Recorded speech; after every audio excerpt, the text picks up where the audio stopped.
द्वारा रचित ग्रंथगुड़िक है हरिवंश, शून्य संहिता, गोपालगाल, अनंतपोई, 84 चंद्र, मणिवर गीता, ब्रह्मशाकुली, अनाक्षर संहिता, गरुड़ गीता, वर्णटिका प्रभृति अन्यतम। चतुर्थ सखा यशोबन दास जगतसिंहपुर जिलार अड़ंग ग्राम जन्मग्रहण करते। अच्युतानंद उदय काहानी अनुसार जन्म 1487 ख्रीष्टाब्द होता। वर्तमान पर्यंत लोकलोचन को आसीथिबा केतोटी सारस्वत सृष्टि होइछि। शिव स्वरोदय, प्रेम भक्ति, ब्रह्मगीता, 84 आज्ञा, गोविंद चंद्र, भजनसारा, भावलीला प्रभृति। शिशु आनंद दास हेउचंती पंचसखा गोष्ठीर सर्वकनिष्ठ तथा सर्वशेष सखा। अच्युतानंद उदय काहानी अनुसार जन्म 1486 ख्रीष्टाब्द होता। नाम मिलुवा सारस्वत कृतिगुड़िक है हेतु उदय भागवत, चुंबक वाकर, पद्मवनरस, ध्यानचंद्र, वैष्णव पुराण प्रभृति अन्यतम। बलराम दास पंचसखा मध्य से अग्रज और श्रेष्ठत्वर अधिकारी। से निज विषय विशेष किसी सूचना छाड़ी जाना। कवि बलराम दास सठिक जन्म मृत्यु वर्ष विषय अनेक बाधानुबाधा रही। अच्युतानंद लिखित उदय गीतार जनाए जे गजपति महाराजा श्री श्री प्रतापरुद्र देव राजनीति समय 1482 मसीह पुरी निकटस्थ गोपो ब्लक बेदपुर शासन एक दरिद्र शूद्र परिवार पवित्र फाल्गुन मास दशमी तिथि जन्मग्रहण करते। रचनावली मिलुवा विक्षिप्त विवरणी को जनाए जे पिता नाम सोमनाथ महापात्र एवं माता नाम जम्बूदेवी बा जमुना देवी। भिन्न मतरे माता नाम माया देवी बा महामाया देवी। पिता गजपति महाराजा और मंत्री थिबार जनाए। रचित 36 गीतार कवि बलराम दास बाल्यकाल वैभव प्रति विराग थे। पुरीर बांकी मुहाणा निकटस्थ गंधर्व मठ तांकर साधनस्थली थिला। बाल्यकाल कवि विभिन्न पुराण शास्त्र वेद वेदांत और गीता भागवत अध्ययन कर गंभीर पांडित्यर अधिकारी हो पारि। बलराम निजर ग्रंथ मानक बापा को महापात्र, महामंत्री और महंत रूपे वर्णना कर। से निजे सब उपाधि ग्रहण करना। निजक से दास उपाधि भूषित कराई और शूद्रमुनि बोली परिचित कराई। बलराम दास जाति शूद्र थे स्वरचित जगमोहन रामायण उल्लेख रही।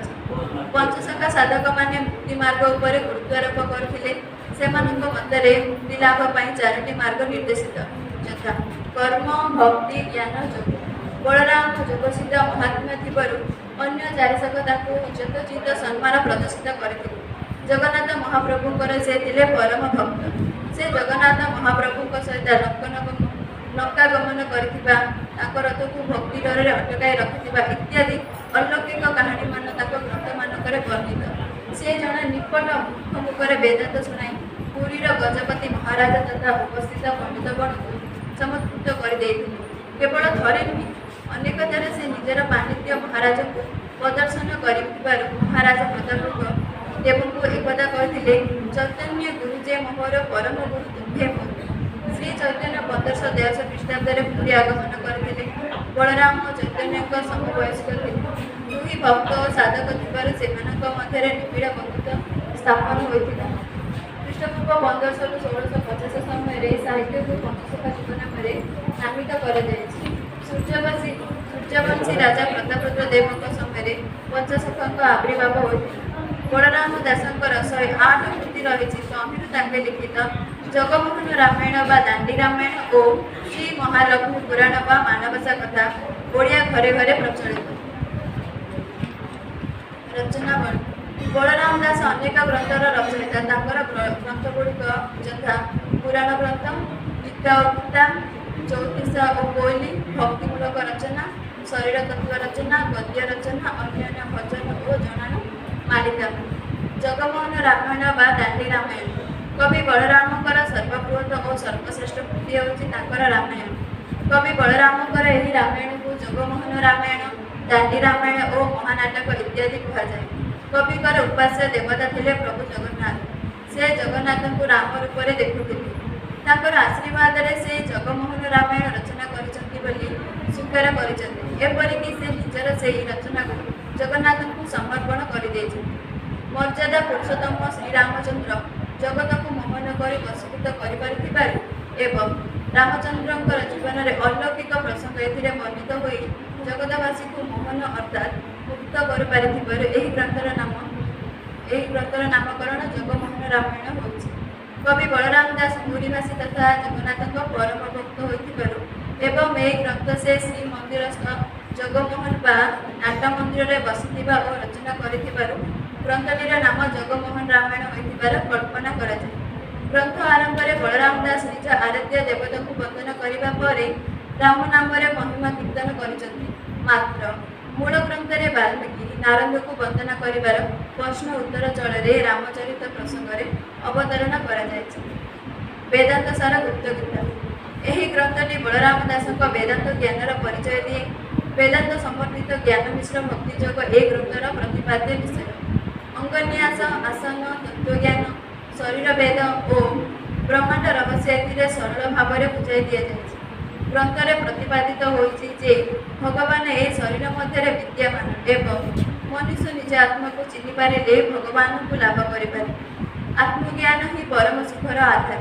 ପିଣ୍ଡରେ ବ୍ରହ୍ମାଣ୍ଡର ଅବସ୍ଥିତ ଉପଲବ୍ଧି କରି ପିଣ୍ଡରେ ଭଗବାନ ବା ବ୍ରହ୍ମାକୁ ଚିହ୍ନିବା ହିଁ ଆତ୍ମଜ୍ଞାନ। ଯେଉଁ ଭକ୍ତ ଆତ୍ମଜ୍ଞାନ ସେ ଜନ୍ମ ବନ୍ଧନରୁ ଚିରମୁକ୍ତ। ଏହି ତତ୍ତ୍ୱ ବ୍ୟାଖ୍ୟା କରିଛନ୍ତି କବି ବଳରାମ ପୁରୀର ଗଜପତି ରାଜା ଓ ଉପସ୍ଥିତ ବହୁ ପଣ୍ଡିତଙ୍କ ସମ୍ମୁଖରେ। ସମସ୍ତଙ୍କୁ ବେଦାନ୍ତ ତତ୍ତ୍ୱ ଶୁଣାଇବା ପରିବେଶରେ କିପରି ସୃଷ୍ଟି ହେଲା ସେ ବିଷୟରେ ସେ ଇତିହାସକୁ ରହିଛି ଏ ଗ୍ରନ୍ଥରେ। ଏକଦା ବେଦାନ୍ତ ବିଷାଦର ବ୍ରାହ୍ମଣ ପଣ୍ଡିତମାନଙ୍କର ଏକ ସଭା ବସିଥିଲେ ଶ୍ରୀମନ୍ଦିରର ମୁକ୍ତି ମଣ୍ଡପରେ। ସେମାନଙ୍କ ମଧ୍ୟରେ ମଧ୍ୟ ପାର୍ଥକ୍ୟ ଘଟିଛି ପ୍ରଣବର ସୃଷ୍ଟିକୁ ନେଇ। ବଳରାମ ଦାସ ଏହି ସମୟରେ ବ୍ରାହ୍ମଣ ବେଶରେ ସେମାନଙ୍କୁ ଉପସ୍ଥିତ ହୋଇ ଏ ସମ୍ବନ୍ଧରେ ସଠିକ୍ ତଥ୍ୟ ପ୍ରଦାନ କରିଛନ୍ତି। ଜଣେ ଶୁକ୍ରମୁଖରେ ବେଦାନ୍ତ ବାକ୍ୟ ପଣ୍ଡିତଗଣଙ୍କ ମୁଖରେ କାଳି ପଡ଼ିଦେଲା ଭଳି ହୋଇଛି। ଏକଥା ରାଜାଙ୍କ କାନରେ ଯାଇଛି। ରାଜା ଦାସଙ୍କୁ ଉତ୍ସନା କରିଛନ୍ତି। ବେଦାନ୍ତରେ ବଳରାମ ଦାସଙ୍କର ଅଗାଧ ପାଣ୍ଡିତ୍ୟ, ତେଣୁ ସେ ଭୟ ନ କରି ରାଜାଙ୍କୁ କହିଛନ୍ତି ଯେ ସେ କେବଳ ନୁହନ୍ତି, ତାଙ୍କ ଘର ଯାହା ଶିରରେ ଲାଗିବ ସେ ମଧ୍ୟ ବେଦାନ୍ତ ପକାଣି ପାରିବ। ଏହା ଶୁଣି ରାଜା ଦାସଙ୍କୁ ପରୀକ୍ଷା କରିବା ନିମନ୍ତେ ତା ପରଦିନ ପ୍ରତ୍ୟକ୍ଷ ପର୍ଯ୍ୟନ୍ତ ତାଙ୍କୁ କୋଇଲି ବୈକୁଣ୍ଠରେ ବନ୍ଦୀ କରି ରଖିଛନ୍ତି। ଦାସେ ରାତ୍ରିରେ ଜଗନ୍ନାଥଙ୍କୁ ଆକୁଳ ପ୍ରାର୍ଥନା ଜଣାଇ ତାଙ୍କଠାରୁ ଅଭୟ ବରପ୍ରାପ୍ତ ହୋଇଛନ୍ତି। ପରଦିନ ପ୍ରଭାତରେ ରାଜାଙ୍କ ଉପସ୍ଥିତିରେ ବଳରାମ ଦାସଙ୍କ ପରୀକ୍ଷା ଚାଲିଛି। ହରିଦାସ ନାମକ ଏକ ନିପଟ ମୂର୍ଖ ଓ ଜଡ଼ାକୁ ବଳରାମ ଦାସଙ୍କ ନିକଟକୁ ଅଣାଯାଇଛି ଏବଂ ବଳରାମ ଶ୍ରୀ ଜଗନ୍ନାଥଙ୍କୁ ସ୍ମରଣ କରି ତା ମୁଣ୍ଡରେ ହାତ ରଖିବା ମାତ୍ରେ ସେ ବେଦାନ୍ତ ଅନର୍ଗଳ ଗାଇ ଚାଲିଛି। ଭଗବାନ ଭକ୍ତର ମାନ ରକ୍ଷା କରିଛନ୍ତି। ଭାବ ସମୁଦ୍ର। ଏହା ଏକ ଅନନ୍ୟ ସାଧାରଣ ଭକ୍ତି ରସାତ୍ମକ ଗ୍ରନ୍ଥ। ଭକ୍ତ ଭଗବାନଙ୍କର ଅଭେଦ ସମ୍ପର୍କ ଏଥିରେ ରୂପାୟିତ। ଏକଦା ରଥଯାତ୍ରା ଦିନ କବି ନନ୍ଦିଘୋଷ ରଥ ଉପରକୁ ଉଠିଛନ୍ତି। କେତେଜଣ ହିର୍ଷାଳୁ ସେବକମାନେ ଅପମାନିତ କରି ରଥକୁ ଓହ୍ଲାଇ ଦେଇଛନ୍ତି। ଗମ୍ଭୀର ଦୁଃଖରେ ସହିତ କବି ସମୁଦ୍ର କୂଳରେ ଯାଇ ପାଖିମୁହାଣ ନିକଟରେ ବାଲିରେ 3ଟି ରଥ ତିଆରି କରିଛନ୍ତି। ତାଙ୍କ ଅପମାନିତ ପାଇଁ ସେ ଜଗନ୍ନାଥଙ୍କୁ ଦୋଷୀ ସାବ୍ୟସ୍ତ କରି ଧିକ୍କାର କରିଛନ୍ତି। ପ୍ରଚଣ୍ଡ ସ୍ୱାଭିମାନର ଭକ୍ତର ଆରାଧ୍ୟଙ୍କ ପ୍ରତି ଚେତାବନୀ ଥିଲା, ହରିହ ମୋତେ ନେଲେ ସିନା ଯିବୁ, ନ ହେଲେ ସେଇଠାରେ ରହିଥିବୁ।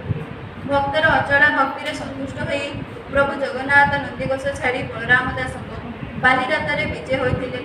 ସମସ୍ତ ଚେଷ୍ଟା ସତ୍ତ୍ୱେ ବଡ଼ଦାଣ୍ଡରେ ନନ୍ଦିଘୋଷ ରଥର ଚକ ଆଉ ତ ଗଡ଼ିନାହିଁ। ରାଜା ଜଗନ୍ନାଥଙ୍କୁ ଧ୍ୟାନ କରିଛନ୍ତି। ଜଗନ୍ନାଥ ଏହାର କାରଣ ସ୍ୱପ୍ନରେ ଜଣାଇଛନ୍ତି। ତାପରେ ରାଜା କବିଙ୍କ ନିକଟରେ ଯାଇଛନ୍ତି ଏବଂ ନିଜର ଦୋଷ ନିମନ୍ତେ କ୍ଷମା ପ୍ରାର୍ଥନା କରିଛନ୍ତି। ଏହାପରେ ନନ୍ଦିଘୋଷ ରଥ ଆଗକୁ ମାଡ଼ି ଚାଲିଛି। ବଟ ଅବକାଶ। ପଞ୍ଚସଖା ଯୁଗର ବୟୋଜ୍ୟେଷ୍ଠ କବି ବଳରାମ ଦାସଙ୍କ ରଚିତ ବଟ ଅବକାଶ ଗ୍ରନ୍ଥରେ ଜଗନ୍ନାଥଙ୍କ କୃପାରେ ତାଙ୍କ ସହିତ କବିଙ୍କର ଲଙ୍କାପୁର ଗମନ ବର୍ଣ୍ଣିତ ହେବା ସହିତ କବି ବଳରାମ ଦାସଙ୍କ ଜଗନ୍ନାଥଙ୍କ ପ୍ରତି ଥିବା ଅଚଳ ଭକ୍ତିର ସୂଚନା ରହିଛି। ଦାଣ୍ଡିବୃତ୍ତ ରଚିତ ଏହା ଏକ କ୍ଷୁଦ୍ର ଗ୍ରନ୍ଥ ଅଟେ। ବଳରାମ ଦାସ ଜଗନ୍ନାଥଙ୍କର ସହିତ ଦିନେ ରାତି ଲଙ୍କା ଦର୍ଶନ କରିବାକୁ ଯାଇ ଫେରିବା ସମୟରେ ସକାଳ ହୋଇ ଆସୁଥିବାରୁ ଅତି ତରବରରେ ସେ ଜଗନ୍ନାଥଙ୍କ ସ୍ୱର୍ଣ୍ଣଝଡ଼ିକୁ ନିଜ ସାଥିରେ ନେଇ ନିଜ ମଠରେ ରଖିଥିଲେ। ପଣ୍ଡାମାନେ ସ୍ୱର୍ଣ୍ଣଝଡ଼ି ଖୋଜନ୍ତି। ବଳରାମ ଏହା ଜାଣି ତାଙ୍କୁ ପ୍ରଦାନ କଲେ। ଫଳତଃ ପଣ୍ଡାମାନେ ବଳରାମଙ୍କୁ ଚୋର ବୋଲି ସୂଚନା କରିଥିଲେ। ଏହାପରେ ବଳରାମ ସେମାନଙ୍କୁ ବୁଝାଇ ଦେଲେ ଯେ ସେ ଜଗନ୍ନାଥଙ୍କ ସହିତ ପୂର୍ବ ରାତ୍ରିରେ ଲଙ୍କା ଯାଇଥିଲେ। ଏହି ଘଟଣା ସମ୍ପୂର୍ଣ୍ଣ ଅଲୌକିକ ଏବଂ କଳ୍ପନା ପ୍ରସ୍ତୁତି ବୋଲି ଜଣାଯାଏ। ବ୍ରହ୍ମାଣ୍ଡ ଖୋଳ। ଏହା ଏକ ତାତ୍ତ୍ୱିକ ଟୀକା ଗ୍ରନ୍ଥ। ସଂସ୍କୃତ ଟୀକା ତଥା ଜଗନ୍ନାଥ ଦାସଙ୍କର ଭାଗବତରେ ଶତାଧିକ ପଦର ତାତ୍ତ୍ୱିକ ଆଲୋଚନା ଏଥିରେ ଦେଖିବାକୁ ମିଳେ। ସଂସ୍କୃତ ଭାଗବତର ସୃଷ୍ଟିତତ୍ତ୍ୱ ଓ ଯୋଗତତ୍ତ୍ୱ ସମ୍ବଳିତ ଅନେକ ଦର୍ଶନର ଓ ଜଗନ୍ନାଥ ଦାସଙ୍କର ଓଡ଼ିଆ ଭାଗବତର କେତେକାଂଶରେ ତାତ୍ତ୍ୱିକ ଆଲୋଚନା ଏଥିରେ ସ୍ଥାନ ପାଇଛି।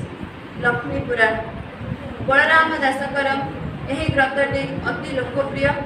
ମହାଲକ୍ଷ୍ମୀଙ୍କର ମହାତ୍ମ୍ୟ ଓ ତାଙ୍କ ପୂଜାର ବୈଶିଷ୍ଟ୍ୟ ଏଥିରେ ବର୍ଣ୍ଣିତ। ଓଡ଼ିଶାରେ ଘରେ ଘରେ ମାଣବସା ଦିନ ମାଣ ନିକଟରେ ଏହି ଗ୍ରନ୍ଥ ପାଠ କରାଯାଏ। ଓଡ଼ିଶାରେ ପାଳିତ ଏକ କୃଷିଭିତ୍ତିକ ପର୍ବ।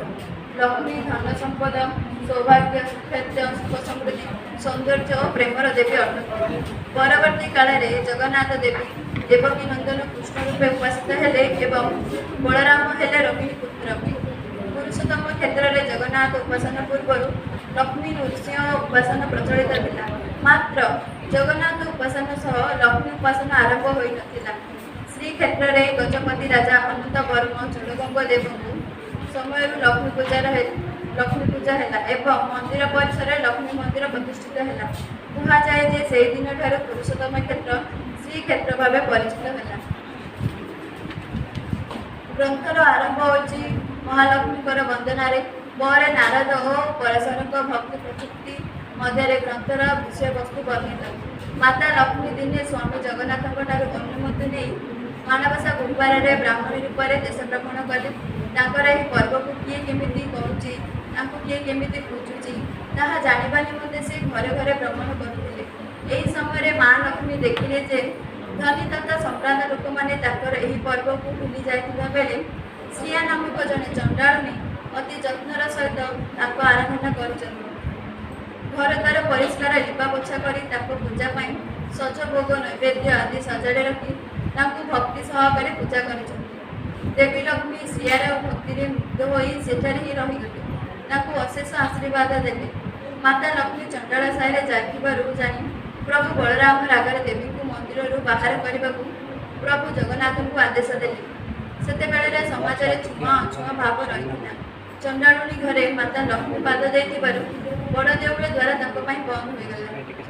ବଳରାମଙ୍କର ପରାମର୍ଶ କ୍ରମେ ଜଗନ୍ନାଥ ଲକ୍ଷ୍ମୀଙ୍କୁ ତଡ଼ି ଦେବାକୁ ଚାହିଁବାରୁ ଲକ୍ଷ୍ମୀ କହିଛନ୍ତି ସାଗର ମନ୍ଥନରୁ ଲକ୍ଷ୍ମୀ ବାହାରିବା ପରେ ଜଗନ୍ନାଥଙ୍କ ସହ ତାଙ୍କର ବିବାହ ଅବସରରେ ଲକ୍ଷ୍ମୀଙ୍କ ପିତା ବରୁଣ ଝିଅଙ୍କର ଦୋଷ କ୍ଷମା କରିବାକୁ ଅନୁରୋଧ କରିଥିବା ବେଳେ ଜଗନ୍ନାଥ ତାଙ୍କର ଗୋଟିଏ ମାତ୍ର ଦୋଷ କ୍ଷମା କରିପାରୁନାହାନ୍ତି କାହିଁକି?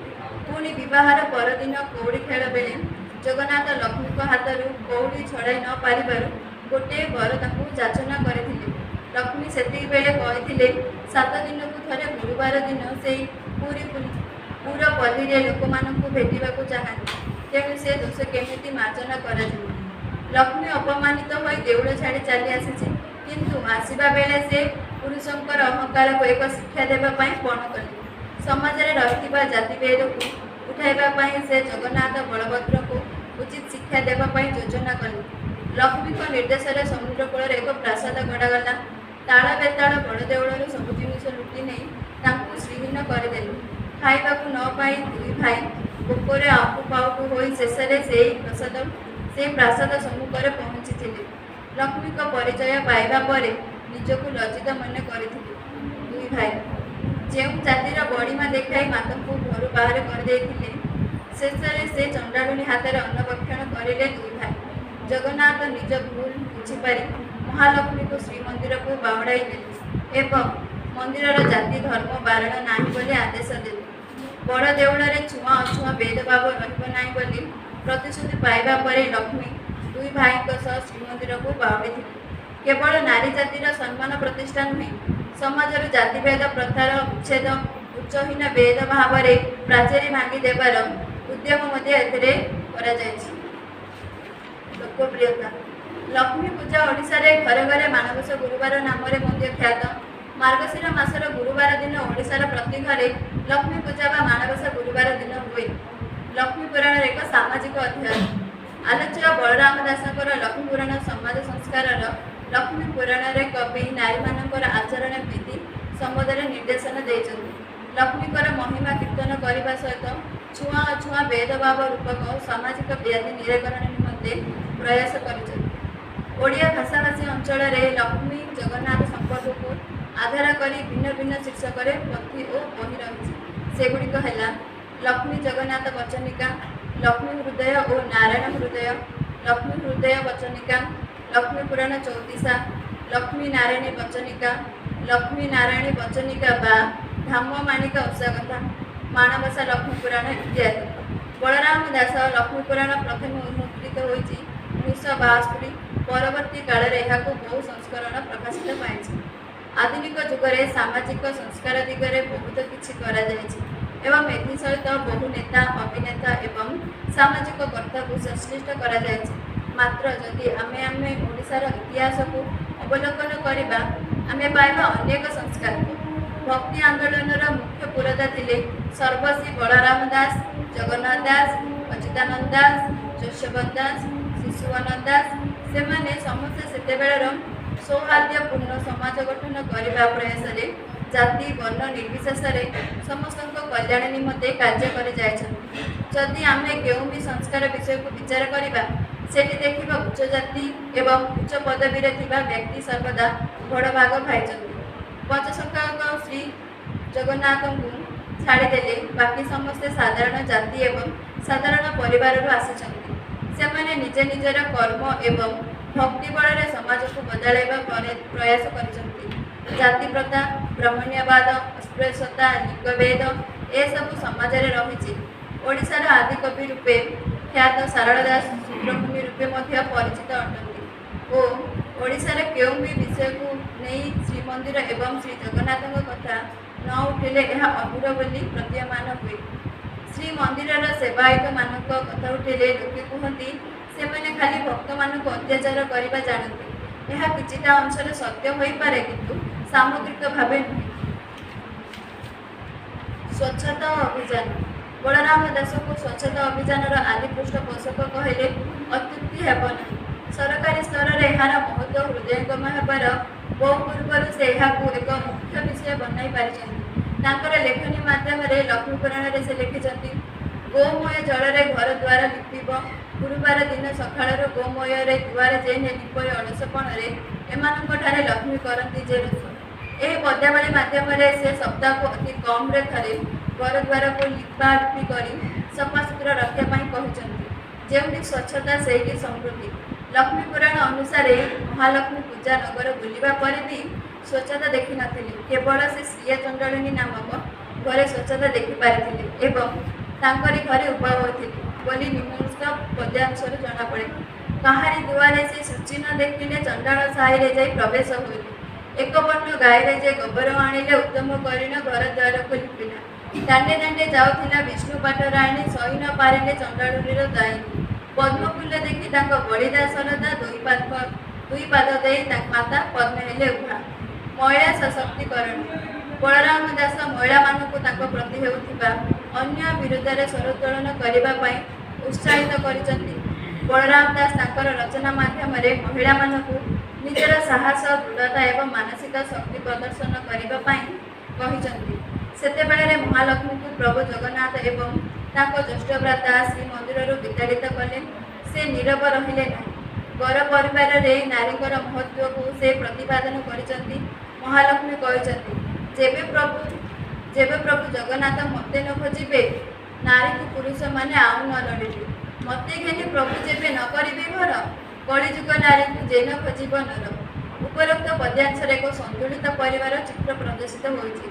लक्ष्मी छड़ा होई प्रभु हस्त सत हेबा परे से स्वीकार करिसेंति लक्ष्मी छाड़ी पारिछे हेमंत पुरी। बलराम दास कहते स्त्री कौन वस्तु नुहे से कहार दयार पात्री नुहे।